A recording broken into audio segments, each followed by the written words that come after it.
Hello दोस्तों, नमस्कार। मैं रविशंकर और हम पढ़ रहे हैं एनसीईआरटी बेस्ड राजस्थान जीके, जिसके अंदर राजस्थान अध्ययन जो 6 क्लास की बुक है उसका हमारा 8वां अध्याय आज है, जो है आजीविका के प्रमुख क्षेत्र।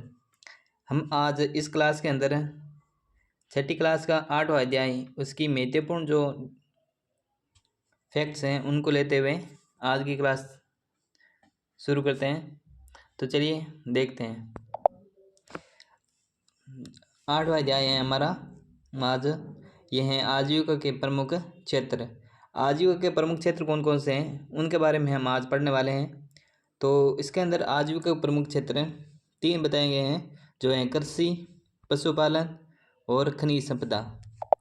कौन कौन से हैं? कृषि है, पशुपालन है और खनिज संपदा है। तो इन तीनों को हम बहुत ही विस्तृत और कंपटीशन के एग्ज़ाम के अकॉर्डिंग जो इम्पोर्टेंट फैक्ट्स हैं उनको सम्मिलित करते हुए पढ़ेंगे। तो चलिए सबसे पहले हम शुरू करते हैं कृषि के बारे में पढ़ते हैं। कृषि एक प्राथमिक आर्थिक क्रिया है।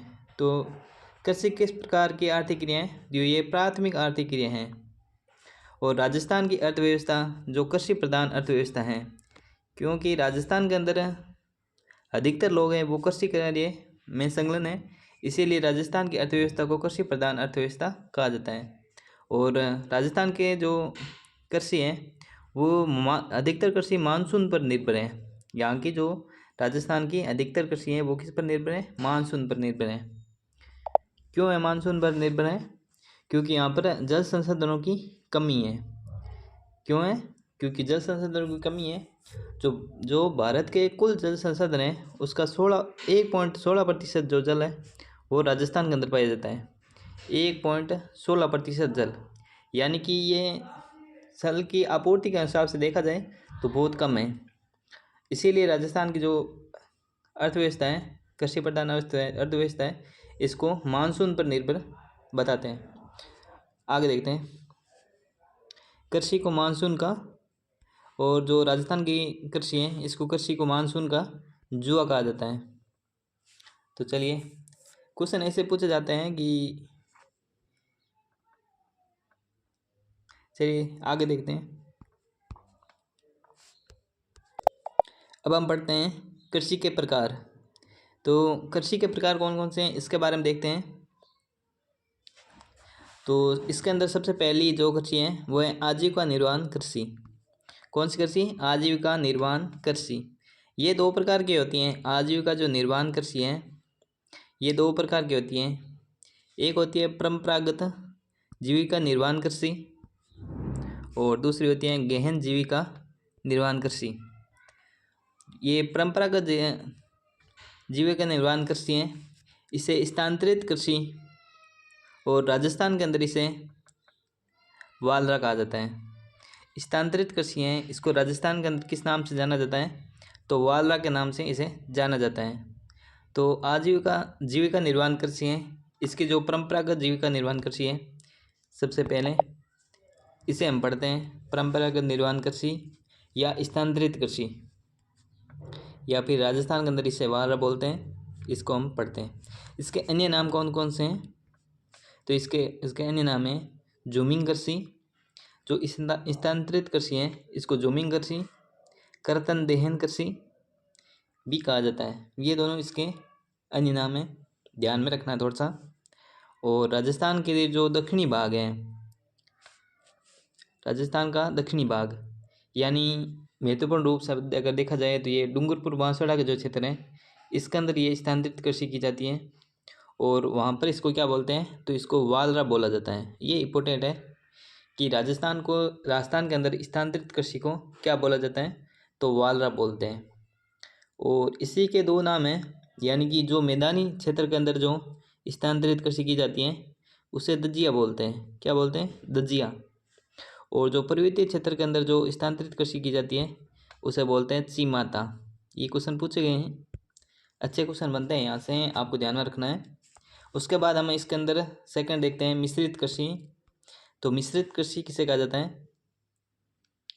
तो मिश्रित कृषि उसे कहते हैं जो कृषि कार्य के साथ साथ पशुपालन जो किया जाता है उसे क्या बोलते हैं हम, मिश्रित कृषि बोला जाता है। आगे देखते हैं। इसके बाद वाणिज्यिक कृषि। वाणिज्यिक कृषि किसे कहते हैं, तो वाणिज्यिक कृषि उसे बोलते हैं जिसके अंदर जो फसल है, फसलों का उत्पादन जो बेचने के तरीके से किया जाता है या बेचने के उद्देश्य से जिस कृषि को किया जाता है उसे बोलते हैं वाणिज्यिक कृषि, यानी जिससे धन की आपूर्ति हो सके, उसके लिए जो कृषि की जाती है वो होती है वाणिज्यिक कृषि। उसके बाद चौथा हम देखते हैं रिले क्रॉपिंग। तो ये रिले क्रॉपिंग क्या है, एक वर्ष के अंदर एक खेत के अंदर 4 फसलें लेना, ये रिले क्रॉपिंग कहलाता है। यानी एक खेत है और एक खेत के अंदर 4 फसलें एक साथ, एक खेत के अंदर 4 फसलें ली जाती हैं, उसे रिले क्रॉपिंग कहते हैं। इसके बाद हम देखते हैं प्रमुख कल्चर कौन कौन से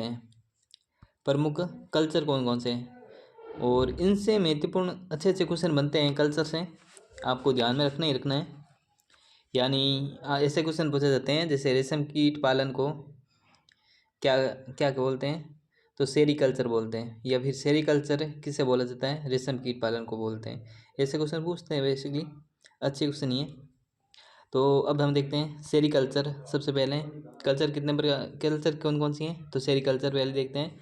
सेरीकल्चर किसे बोलते हैं, तो ये रेशम कीट पालन को सेरीकल्चर बोला जाता है। एपीकल्चर किसे बोलते हैं, मधुमक्खी पालन को एपीकल्चर बोला जाता है। हॉर्टिकल्चर किसे बोलते हैं, तो वो जो बागवानी की होती हैं उसे क्या बोलते हैं, हॉर्टिकल्चर। हॉर्टिकल्चर किसे बोलते हैं, तो घोड़ों को पालन करना हॉर्टिकल्चर कहलाता है। सिल्वीकल्चर किसे बोलते हैं, सिल्वीकल्चर वनों का संरक्षण व संवर्धन होता है, उसे सिल्वीकल्चर बोलते हैं। विटीकल्चर, विटी मिट्टी, तो ये विटीकल्चर किसे बोलते हैं, तो अंगूरों की खेती करना विटीकल्चर कहलाता है। वर्मी कल्चर, केंचों का पालन करना वर्मी कल्चर कहलाता है। फिशिकल्चर, मछली पालन करना क्या कहलाता है, फिशिकल्चर कहलाता है।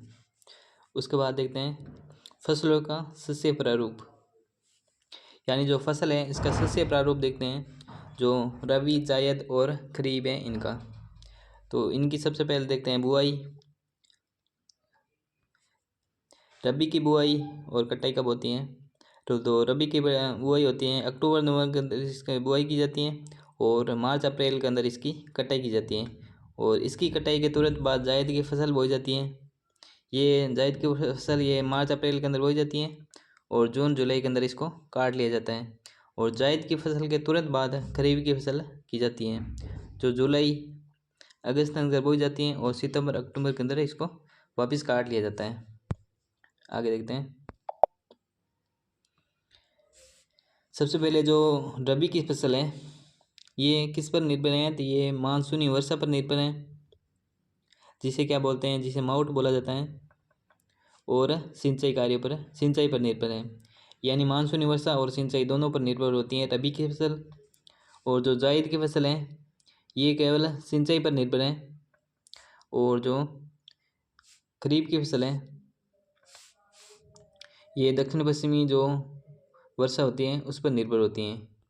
दक्षिण पश्चिम जो मानसून है उसी पर निर्भर है। उसके बाद देखते हैं हम रबी की फसलें कौन कौन सी होती हैं, तो रबी की फसलें, रबी की फसलों के अंदर गेहूँ, जौ, चना और मसूर, सरसों, तारामीरा, अलसी और मटर, ये कौन सी फसलें हैं, तो ये रबी की फसलें हैं। जायद की फसल के अंदर तो छोटा सा ही है, इसके अंदर सब्जियां सम्मिलित होती हैं, तो जितनी भी प्रकार की सब्जियां हैं वो सारी जायद के अंदर सम्मिलित हैं, जैसे कि काकड़ी हैं, खरबूज हैं, तरबूज हैं, ये सारे सारे इसके अंदर सम्मिलित होते हैं। और खरीफ की फसल इसके अंदर बाजरा, गंवार जवार, मोठ मूंग, उड़द अरहर, कपास, मूंगफली, तिलहन, चावल, मक्का, ये सभी के सभी किसके अंदर सम्मिलित हैं, तो खरीफ के अंदर सम्मिलित हैं।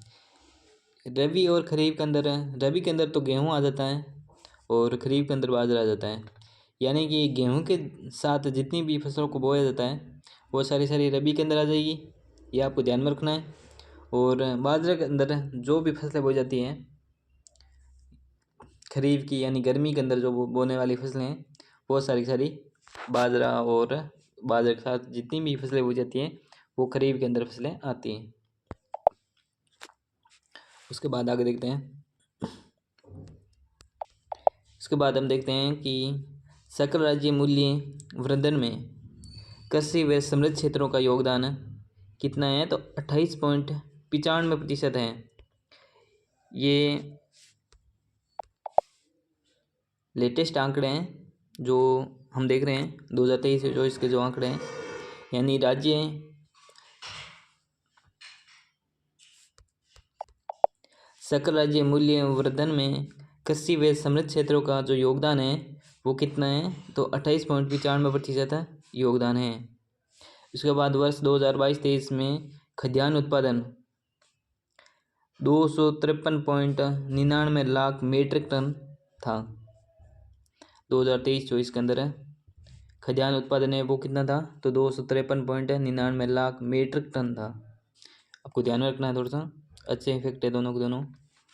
उसके बाद देखते हैं, ये सारे जो फैक्ट हैं ये आर्थिक समीक्षा की, राजस्थान की जो आर्थिक समीक्षा है 2022-23 उसके अनुसार है, तो याद रखना है आपको। अब हम आगे देखते हैं।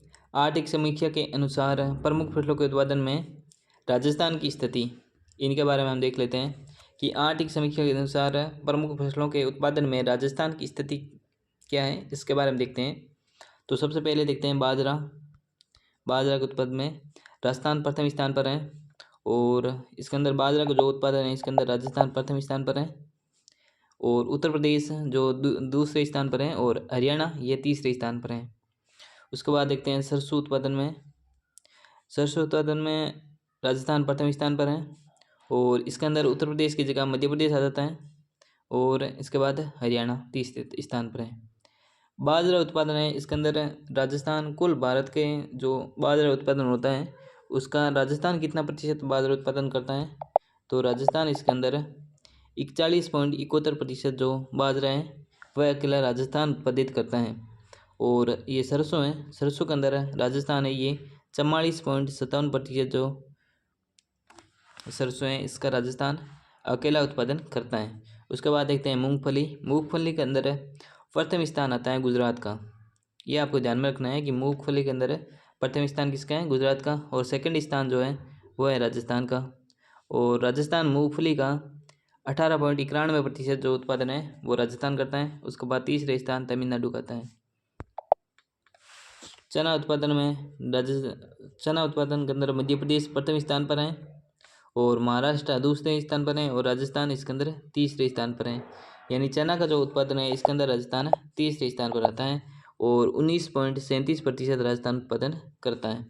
ज्वार उत्पादन में महाराष्ट्र प्रथम स्थान पर, कर्नाटक दूसरे स्थान पर, और राजस्थान तीसरे स्थान पर है। और ज्वार के उत्पादन के अंदर राजस्थान कुल भारत के उत्पादन का 12.35% उत्पादित करता है। सोयाबीन उत्पादन में महाराष्ट्र प्रथम स्थान पर है, मध्य प्रदेश दूसरे स्थान पर, और राजस्थान तीसरे स्थान पर है, और 8.49% उत्पादन करता है। गंवार उत्पादन में राजस्थान एकाधिकार रखता है एक प्रकार से, यानी राजस्थान के अंदर ही गंवार उत्पादित होता है सर्वाधिक। यानी सर्वाधिक कितना, तो 84.60% जो गंवार है ये अकेला राजस्थान के अंदर उत्पादित होता है, यानी बेसिकली ये एकाधिकार रखता है इसके अंदर। उसके बाद देखते हैं प्रमुख फसलों के उत्पादन में जिले कौन कौन से हैं। प्रमुख फसलों के उत्पादन के अंदर अग्रणी जिले, यानी सर्वाधिक जहाँ पर उत्पादित होते हैं वो जिले कौन कौन से हैं, यानी कि चावल उत्पादन के अंदर बूंदी और कोटा जिला है, ये सर्वाधिक उत्पादित करता है। गेहूँ उत्पादन में धान का कटोरा बोलते हैं हनुमानगढ़, गंगानगर और नूरगढ़ का जो क्षेत्र है, तो गेहूँ उत्पादन के अंदर हनुमानगढ़ और गंगानगर सम्मिलित होते हैं। और जो उत्पादन में गंगानगर और जयपुर ये दोनों जो का सर्वाधिक उत्पादन करता है। बाजरा के उत्पादन में कौन से जिले अग्रणी हैं, तो अलवर व जयपुर, ये दोनों जिलों सर्वाधिक बाजरा का उत्पादन करते हैं, अलवर व जयपुर।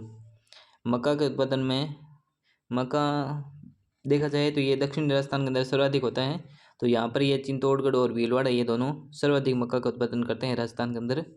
और ज्वार उत्पादन के अंदर अजमेर और भीलवाड़ा में सर्वाधिक ज्वार का उत्पादन किया जाता है। उसके बाद देखते हैं चना उत्पादन के अंदर ये हमारे बीकानेर के अंदर और जैसलमेर के अंदर सर्वाधिक उत्पादित होता है चना। उसके बाद देखते हैं ग्वार हनुमानगढ़ और बीकानेर के अंदर ही सर्वाधिक होता है। सरसों ये अलवर और भरतपुर के अंदर उत्पादित होती हैं। सर्वाधिक उत्पादन करने वाले जिले हैं अलवर और भरतपुर। अच्छा क्वेश्चन है। अरहर बांसवाड़ा और उदयपुर के अंदर उत्पादित होती हैं सर्वाधिक। उड़द ये टोंक और कोटा के अंदर उत्पादित होती हैं। मूंग नागौर और जोधपुर के अंदर सर्वाधिक उत्पादित किए जाते हैं। सर्वाधिक कहाँ पर उत्पादित होते हैं? मूंग नागौर और जोधपुर के अंदर। मोठ बाड़मेर बीकानेर के अंदर। मूंगफली बीकानेर और जोधपुर, ये अच्छा है, याद ध्यान में रखना है। मूंगफली के उत्पादन के अंदर पूछा जा सकता है ये क्वेश्चन, मूंगफली का। तो मूंगफली के उत्पादन में प्रथम स्थान है वो तो है बीकानेर का, यानी सर्वाधिक बीकानेर उत्पादित करता है और साथ में जोधपुर ये सर्वाधिक उत्पादन करते हैं।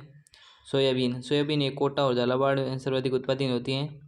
कोटा झालावाड़ के अंदर यानी आड़ती के क्षेत्र के अंदर होती हैं ये सोयाबीन। कपास ये गंगानगर और हनुमानगढ़ के अंदर सर्वाधिक उत्पादित होती है। गन्ना है ये गंगानगर और चित्तौड़ के अंदर सर्वाधिक उत्पादित होता है। इसके बाद आगे देखते हैं। अब हम सेकंड जो सेक्टर है पशुपालन, इसके बारे में पढ़ते हैं। इससे भी बहुत शानदार क्वेश्चन बनेंगे आपको ध्यान में रखना है थोड़ा सा। पशुपालन, अब हम देखते हैं कृषि के बारे में हमने अच्छे से अध्ययन किया है। इसके बाद पशुपालन है जिसके अंदर हम पढ़ते हैं। तो चलिए देखते हैं पशुपालन के बारे में देखते हैं। देश में पशुधन की दृष्टि से राजस्थान का दूसरा स्थान है, यानी कि पशुधन है ये राजस्थान के अंदर जो संपूर्ण जो राजस्थान है ये भारत के जो कुल पशु है उनमें सेकंड स्थान रखता है। और उसके बाद देखते हैं जिसके अंदर देश के कुल पशुधन का 10.60% ये राजस्थान के अंदर पाए जाते हैं, यानी कि भारत के कुल पशुधन है उनका 10.60% जो पशु हैं वो राजस्थान के अंदर पाए जाते हैं। इसके बाद देखते हैं पशुगणना कौन करवाता है? तो पशुगणना है ये राजस्व मंडल जो अजमेर है ये, और पशुपालन निदेशालय जो जयपुर है, ये दोनों साथ में मिल करके इसको पशुगणना करवाते हैं। और ये पशुगणना ये प्रत्येक 5 वर्ष के अंदर की जाती हैं। पशुगणना प्रत्येक 5 वर्ष के बाद की जाती है। प्रथम जो पशुगणना है वो 2019-20 के अंदर की गई थी, और जो 2019 है इसके अंदर 20वीं पशुगणना की गई थी। 20वीं पशुगणना के अंदर 568.001 लाख पशु हैं। यानी आपको ध्यान में रखना है जो 20वीं पशुगणना है इसके अंदर कितने पशु हैं, तो आप ध्यान में रख लेना है कि ये 568 है, 568 लाख पशु हैं 20वीं पशुगणना के अनुसार। 19वीं पशुगणना थी इसके अंदर कितने थे, तो 570 लाख थे, जिसके अंदर घट कर के कमी आई है और परिवर्तित हुआ है इनके अंदर जो 1.67 लाख है इनके अंदर पशुओं के अंदर कमी आई है, जो भी 20वीं पशुगणना हुई है इसके अंदर। उसके बाद देखते हैं पशु राजस्थान के अंदर कौन कौन से पशु हैं और देश में स्थान कौन से हैं और देश में प्रतिशत कितना है, देश के कुल पशुधन है उनका कितना प्रतिशत है राजस्थान के अंदर, और राजस्थान के कुल पशुधन है उसका कितना प्रतिशत है, इनके बारे में हम देखते हैं। तो सबसे पहले बकरी और बकरी, इसे गरीब की गाय बोलते हैं, तो बकरी के बाद जस्ट गाय आ जाएगी।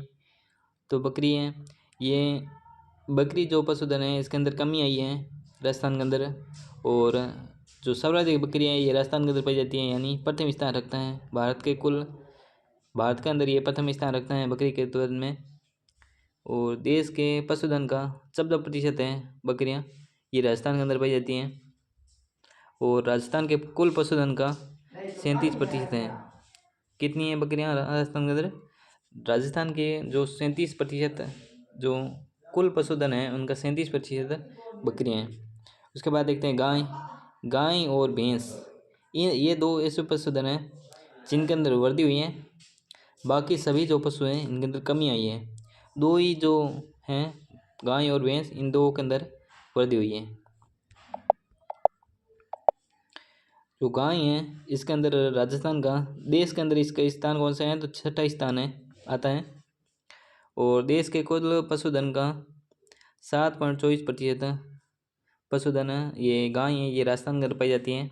और राजस्थान के कुल पशु है उनका 24.4% गाय हैं। भैंस हैं, भैंस के अंदर भी, भैंस और गाय दो के अंदर बताई मैंने वृद्धि हुई है। और भैंस है ये राजस्थान के अंदर दूसरे स्थान रखती हैं। भारत के कुल पशुधन है उनका 12.47% जो भैंस है ये राजस्थान के अंदर पाई जाती हैं। और राजस्थान के कुल पशुधन का 24% भैंस है। भेड़ है, भेड़, ऊँट, गधा, घोड़ा, इन सभी के अंदर गिरावट आई है, यानी कमी आई है, ये आपको ध्यान में रखना है। और भेड़ है, भेड़ है ये राजस्थान के अंदर चौथा स्थान रखती है। 10 पॉइंट, भारत के कुल पशुधन है उनका 10.64% राजस्थान के अंदर है। और राजस्थान के कुल पशुधन का 13.9% भेड़ें हैं। ऊँट है ये, इनके अंदर कमी आई है। और ऊँट है ये राजस्थान का जहाज बोलते हैं जिसे, ये राजस्थान के प्रथम स्थान रखता है। यानी सर्वाधिक ऊँट कहाँ पर पाए जाते हैं, राजस्थान में पाए जाते हैं। और भारत के कुल कुल ऊँट हैं, भारत के कुल ऊँट उनमें से 43% जो पशु ऊँट हैं वो राजस्थान के अंदर पाए जाते हैं। यानी कुल मिला के राजस्थान में ऊँट के मामले के अंदर राजस्थान एकाधिकार रखता है। और ये आंकड़े हमारे पास उपलब्ध नहीं है, जो मैंने छोड़ दिए। गधा के अंदर कमी आई है और राजस्थान के इसके अंदर प्रथम स्थान रखता है। इन सर्वाधिक गधे हैं ये राजस्थान के अंदर पाए जाते हैं। घोड़ों के अंदर राजस्थान तीसरा स्थान रखता है। उसके बाद आगे देखते हैं दूध उत्पादन में राजस्थान का योगदान। दूध के उत्पादन के अंदर राजस्थान का योगदान कितना है, तो दूध के उत्पादन में 14.63% जो भारत के कुल दूध उत्पादन है उसका 14.63% दूध राजस्थान उत्पादित करता है। ऊन उत्पादन में राजस्थान का योगदान कितना है, तो भारत के कुल ऊन उत्पादन का 42.45% जो ऊन है ये राजस्थान उत्पादित करता है। 20वीं पशुगणना के अनुसार मुर्गियाँ कितनी है, 20वीं पशुगणना के अनुसार 146.23 लाख जो मुर्गियाँ हैं ये राजस्थान के अंदर पाई जाती हैं। उसके बाद हम देखते हैं प्रमुख नस्लें कौन कौन सी हैं। पशु देख लिए हमने कौन सा स्थान रखते हैं। और इसके बाद देखते हैं कि जो पशु हैं इनकी प्रमुख नस्लें कौन कौन सी हैं। सबसे पहले देखते हैं हम, ये नस्लों से काफ़ी क्वेश्चन पूछे जाते हैं, लमसम हर पेपर के अंदर देखने को मिल जाते हैं। तो सबसे पहले देखते हैं जो गाय नस्ल है इसके बारे में हम देखते हैं। गाय नस्ल, इसकी अंदर कौन कौन सी नस्लें आती हैं। तो ये छोटी सी ट्रिक है जो आपको थोड़ा सा ध्यान में रखनी है। यानी कि ट्रिक है, मेव हरी का सारा माल गिरना ही था। आपको ध्यान में रखना है, ये अच्छी ट्रिक है। मेव हरी का सारा माल गिरना ही था और गिरना ही था। यानी इस छोटी सी ट्रिक से आपको सारी की सारी ये गाय की नस्लें याद रह जाएगी। यानी मेव से क्या हो जाएगा, मेवाती। हरी से हो जाएगा हरियाणवी। का से हो जाएगा कांकरेज। सा से हो जाएगा सांचोरी। रा से हो जाएगा राठी। और माल से हो जाएगा मालवी। गिर से हो जाएगा गिर। और ना से हो जाएगा नागौरी। और था से हो जाएगा थार पारकर। ये राजस्थान के अंदर पाई जाने वाली प्रमुख नस्लें हैं गाय की। आपको ध्यान में रखना है कौन कौन सी प्रमुख नस्लें हैं, इनके बारे में क्वेश्चन पूछे जाते हैं। उसके बाद देखते हैं भैंस की प्रमुख नस्लें कौन कौन सी हैं। तो ये इसके लिए भैंस की नस्लों के लिए याद रखने के लिए ट्रिक है। मुरा ने कहा, मुरा क्या कहती है, मुरा एक भैंस की नस्ल है और इम्पोर्टेंट भी है। सबसे इम्पोर्टेंट जो भैंस की नस्ल है काफ़ी बार पूछी जाती है, ये मुरा के बारे में ही पूछा जाता है बार बार। आपको मुर्रा तो याद रखनी है कि मुर्रा किसकी नस्ल है, तो भैंस की नस्ल है। तो अब हम देखते हैं, मुर्रा ने कहा मैं ना ज़रा खूबसूरत हूँ। मुर्रा क्या कहती हैं कि मैं ना ज़रा खूबसूरत हूँ। इसे याद रह जाएगी, यानी मैं से हो जाएगा मेहसाना, ना से हो जाएगी नागपुरी, और जे से हो जाएगा जफराबादी, रा से हो जाएगा राबी, खूब से हो जाएगी बदावरी। ये थोड़ा सा अलग नाम है, खूब से बदावरी होता है, थोड़ा सा आप ध्यान में रख लेना है इसको। सूरत से हो जाएगी सूरती। ये भैंस की नस्लें हैं। और इनसे अलग एक और आपको ध्यान में रखना है, तो ये पांडनपुरी याद रख लेना, थोड़ी सी इम्पोर्टेंट है पांडनपुरी। उसके बाद देखते हैं बकरी की नस्लें कौन कौन सी हैं। बकरी की नस्लें, बकरी की जितनी भी नस्लें हैं ये स्थानीय जो क्षेत्र है, स्थानीय नाम के आधार पर रखी गई हैं। यानी जो जहाँ का जो जिस क्षेत्र है उसके नाम के आधार पर ही बकरियों की नाम पड़े हैं। जैसे जमुनापरी है, शेखावटी जो क्षेत्र है इसके नाम पर शेखावटी रख दिया। मारवाड़ी जहाँ जहाँ पर बकरी पाई जाती है उनको मारवाड़ी। सिरोही के अंदर पाई जाने वाली जो बकरियाँ हैं उनको सिरोही, और अलवर के अंदर पाई जाती है उनको अलवरी। इसी प्रकार इनके नाम पर पड़ा है जखराना। जखराना ये इम्पोर्टेंट है, यानी राजस्थान का सर्वाधिक दूध देने वाली अगर बकरी की नस्ल पूछी जाए तो वो जखराना है, यानी जखर जो दूध देती हैं। बारबरी ये भी इम्पोर्टेंट है, ये सर्वाधिक मांस की आपूर्ति करवाती हैं, बारबरी जो नस्ल होती हैं। और उसके बाद लोही, ये बकरी की नस्लें हैं अच्छी इम्पोर्टेंट। आपको दोनों ये तो ध्यान में रखना ही है, ये जखराना और बारबरी।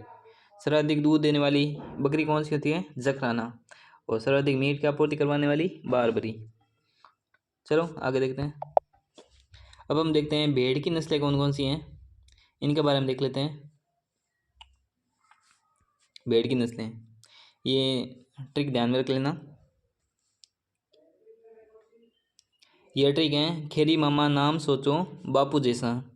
खेरी मामा नाम सोचो बापू जैसा, यानी खेरी से हो जाएगा खेरी, माँ से हो जाएगा मामा से मारवाड़ी और मालपुरी, नाम से हो जाएगी नाली और मगरा, सोचो से हो जाएगी सोनाड़ी और चौंकला। सोनाड़ी जिसे चनोथर भी कहते हैं, और सोनाड़ी चनोथर ये भेड़ की नस्लें हैं। चोकला ये भी भेड़ की नस्ल है। बापू से हो जाएगा बा से बागड़ी, और पू से पुगल, जैसा से हो जाएगी जैसलमेरी।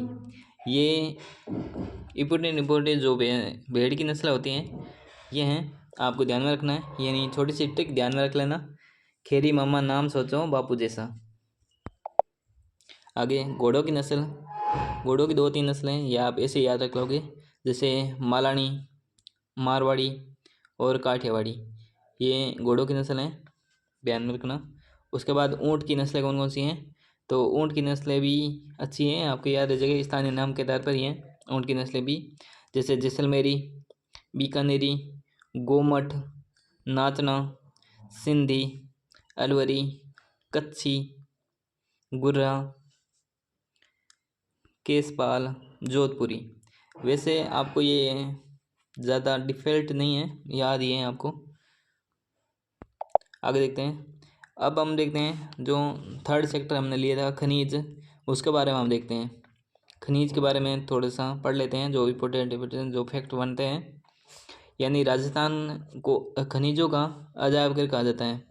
राजस्थान को खनिजों का अजायब घर कहा जाता है, क्यों कहते हैं, क्योंकि राजस्थान के अंदर सर्वाधिक अरावली जो है इसके अंदर सर्वाधिक खनिजों की आपूर्ति होती है, इसलिए राजस्थान को खनिजों का अजायब घर कहते हैं।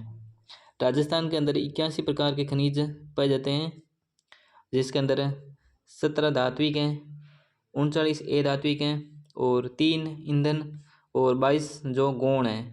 गौण का मतलब है